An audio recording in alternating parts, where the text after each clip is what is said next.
Pain begins the moment we start resisting life instead of moving with it. So many of us struggle, not because the world is unfair, but because we are fighting against what already is. We want things to be different, people to act differently, circumstances to bend to our will, and in that resistance, we create suffering. The truth is, the moment you stop fighting what you cannot control, a strange thing happens. Space opens up. Space for clarity, for peace, for the kind of calm that doesn't need external validation to exist. Fighting reality is like paddling upstream in a river that refuses to change direction. It exhausts you, but it changes nothing. Emotional pain grows when we insist that life should follow our script. When someone hurts us, we demand they apologize. We demand justice. We demand recognition of our suffering. And when it doesn't happen, the mind spirals, replaying the hurt over and over, draining our energy. The shift begins when you understand that you cannot control others' actions, words, or intentions. What you can control is your response, your inner state, and how long you allow events to dictate your peace. Acceptance does not mean approval. It means no longer giving your power away to forces outside of you.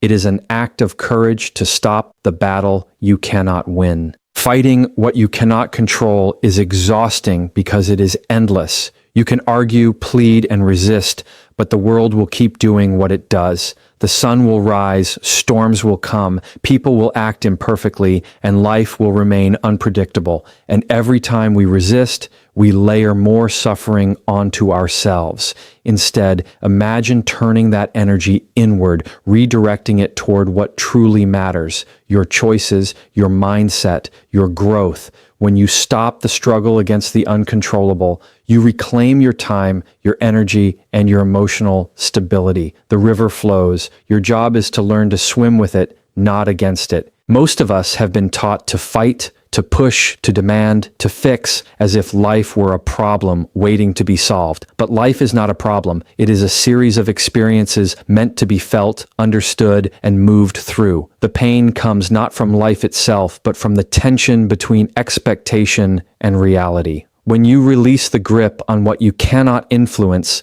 that tension dissolves. You stop reacting to every slight, every disappointment, every unfair moment. You stop letting the world dictate your inner climate, and in that freedom, something remarkable happens. You begin to experience life rather than endure it. This shift requires patience because your mind resists surrender. It wants to plan, manipulate, and control outcomes. It wants to protect you from discomfort by insisting on certainty where none exists. Yet the deeper truth is that control is an illusion, and the more you cling to it, the more suffering you accumulate.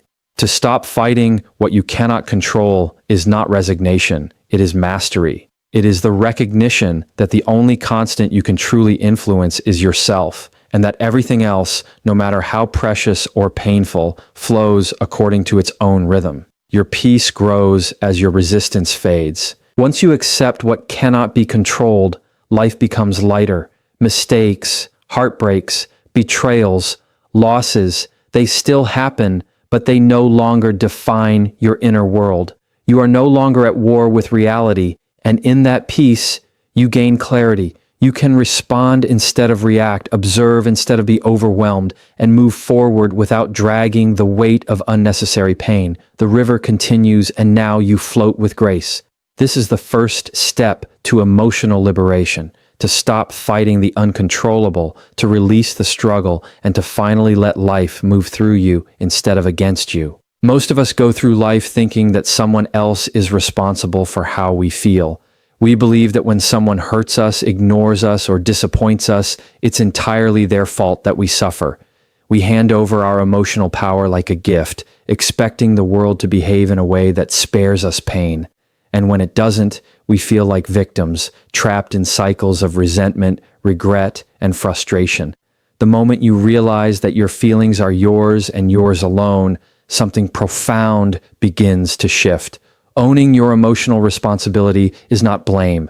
It is liberation. It is the recognition that no one can make you feel anything without your participation. Emotional responsibility means refusing to outsource your inner state to people, circumstances, or outcomes. It is the conscious decision to stop saying, "they made me angry," or "they made me sad," and instead saying, "I allowed myself to feel this." This subtle shift puts you back in control, because the truth is that no one has the power to dictate your inner world unless you give it to them.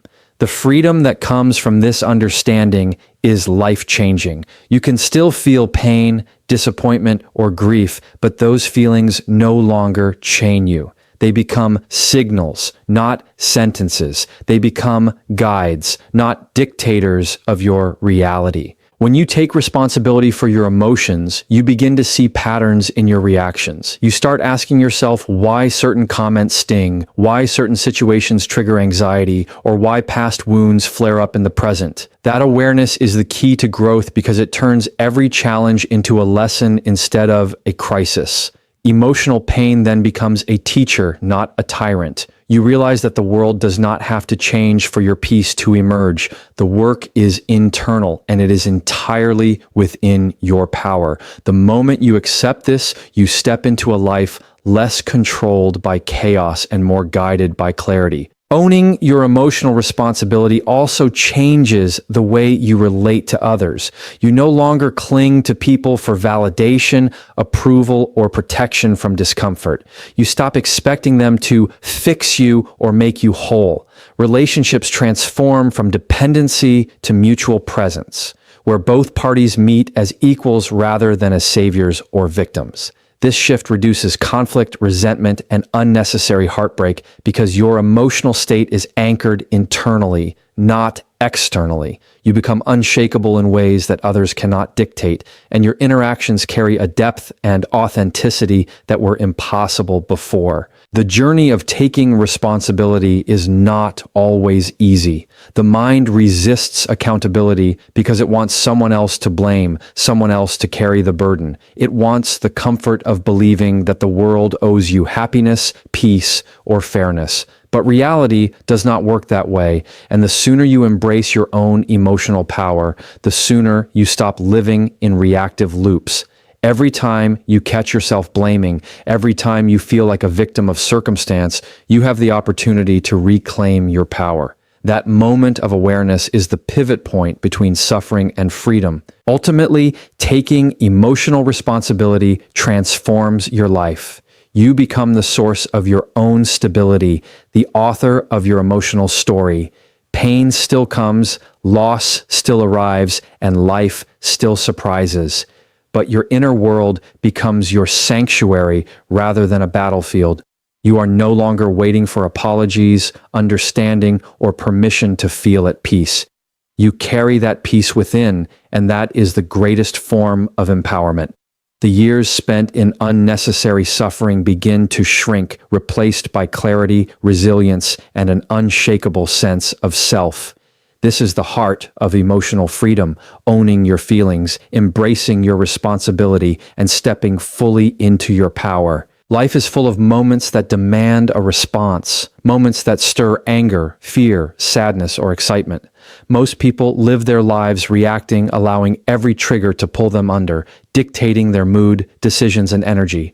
Reaction is automatic.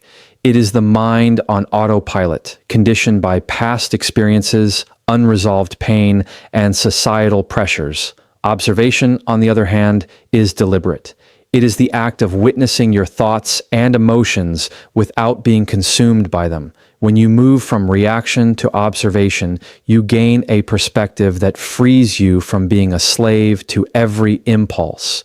You learn to see the storm without being swept away by it, and that is where real transformation begins. Observation is not detachment from life. It is engagement with awareness. It is noticing the tension in your chest, the rapid thoughts in your mind, the tightness in your jaw, and simply saying, "I see you, I feel you, and I do not have to be controlled by you." By observing, you create a space between stimulus and response, a space where choice exists. In that space, you can respond consciously rather than react unconsciously. You stop feeding old patterns that no longer serve you, and you begin cultivating a life led by awareness, not reflex. This is how years of unnecessary suffering are prevented. The shift from reaction to observation also changes your relationship with people and events. When someone provokes you, observation allows you to see their behavior for what it is, a reflection of them, not a judgment of your worth. You stop taking offense automatically, and you stop giving your energy to things that do not deserve it. Observation does not mean suppressing emotion. It means allowing emotions to arise, acknowledging them, and then choosing whether and how to act. In this way, you gain emotional clarity and resilience that transforms the quality of your interactions and your inner life. Most importantly, observation is a skill, and like any skill, it requires practice. At first, it may feel unnatural to step back from your impulses, to watch your mind without diving into every thought. But with repetition, it becomes second nature. You learn to catch yourself before reacting, to notice the patterns that trigger automatic responses, and to decide with intention. Over time, this skill rewires your nervous system. You no longer live in reactionary chaos. You live in conscious harmony with yourself and the world around you. You move from a life of emotional turbulence to a life of choice, clarity, and calm. Ultimately, shifting from reaction to observation is about reclaiming your power. When you observe, you stop giving the world the ability to dictate your emotional state. You become the witness, the orchestrator, the one who decides how much weight a moment carries. Life will continue to bring challenges, surprises, and pain, but you no longer get lost in the waves. You watch, you feel, you learn, and you respond with wisdom rather than habit. This is how emotional freedom is built, through awareness, through choice, and through the quiet, transformative act of observing rather than reacting. One of the deepest sources of emotional pain comes from attachment, clinging to people, outcomes, or expectations as if they define your worth or happiness. Detachment does not mean indifference or coldness. It means holding what you care about without letting it control your inner world. Most of us mistake love, ambition, or desire for possession, and in that confusion, we suffer endlessly. To detach without abandoning is to remain present and caring while freeing yourself from the chains of expectation. It is the art of being fully engaged in life without giving your peace away to forces outside your control. In this space, love, effort, and connection exist without fear or desperation. Attachment creates invisible prisons. You cling to the hope that someone will act, speak, or feel in a particular way, and when reality does not align, your mind becomes a battlefield.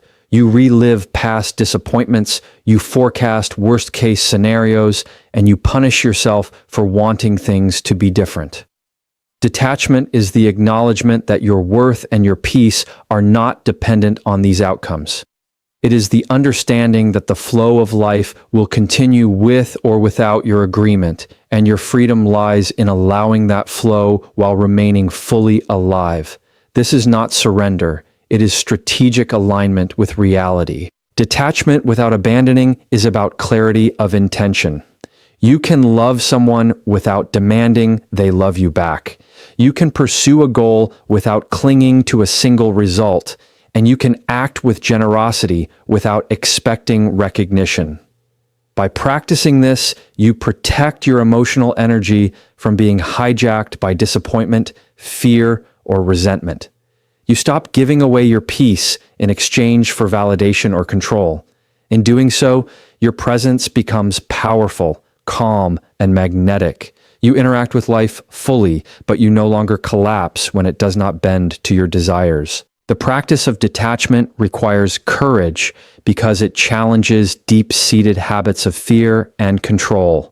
Most people cling because they believe letting go equals loss, and the mind convinces you that holding on is necessary for survival. But in truth, holding on too tightly suffocates both you and what you care about. Detachment does not sever, it liberates. It creates a container of space where relationships, goals, and dreams can breathe and evolve naturally. without the toxicity of desperation. You learn to engage fully and love deeply while your inner peace remains intact.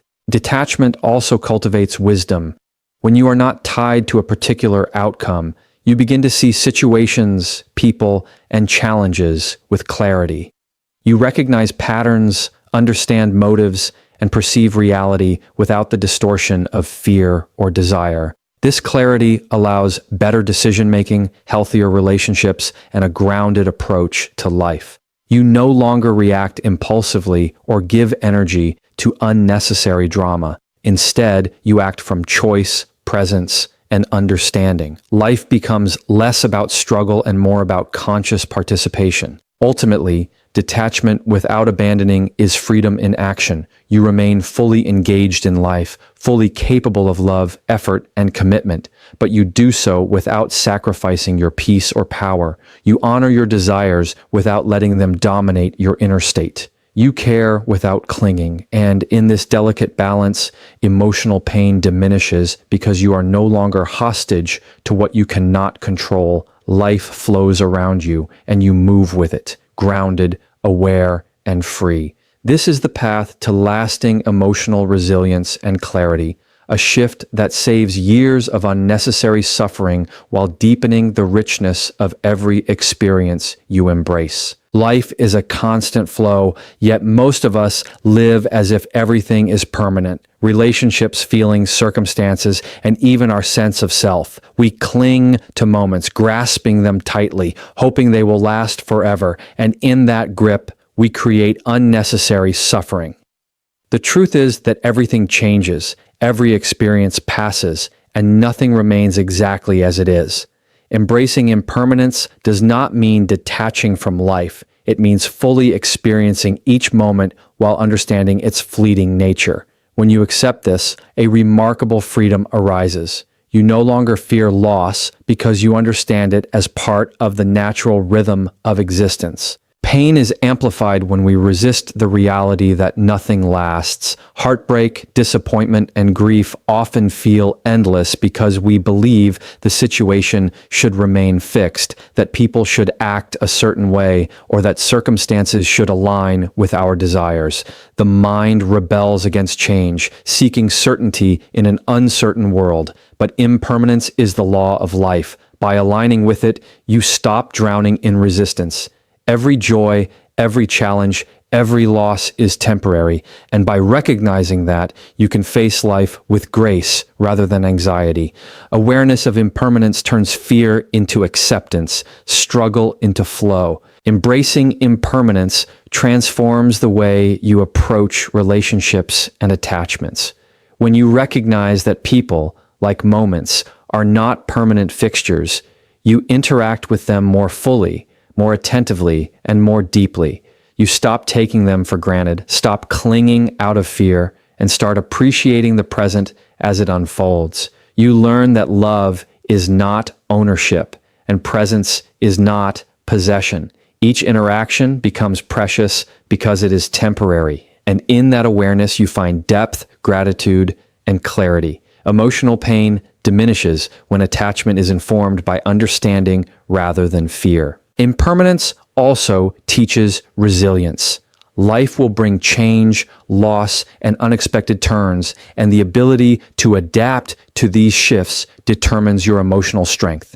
By internalizing the truth that nothing lasts forever, you prepare yourself for the inevitable storms of life. You no longer collapse under disappointment because you have already practiced letting go, practicing acceptance, and flowing with change. The more you embrace impermanence, the more anchored you become in your inner world, able to navigate highs and lows without losing your balance. You become like a tree that bends in the wind, rooted yet flexible. Awareness of impermanence shifts your perspective on suffering itself. Pain, like joy, is temporary. The moments that feel unbearable will pass, and the feelings you cling to will dissolve. By fully experiencing without resisting, you allow life to move through you rather than against you. Every moment is transient, and this understanding lightens the weight of emotional baggage carried from the past or projected into the future.